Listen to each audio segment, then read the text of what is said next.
हज़रत उसामा बिन ज़ैद रज़ियल्लाहु अन्हु फरमाते हैं कि मैंने रसूल अल्लाह सल्लल्लाहु अलैहि वसल्लम से अर्ज़ किया, या रसूल अल्लाह, जिस कसरत से मैं आपको माह शाबान में रोज़े रखते देखता हूँ, किसी और महीना में नहीं देखता।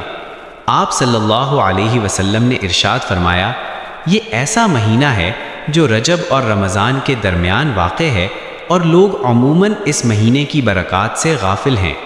इस माह में अल्लाह ताला के सामने आमाल पेश किए जाते हैं। मेरी ख्वाहिश है कि मेरे आमाल इस हाल में पेश हों कि मैं रोज़े से हूँ।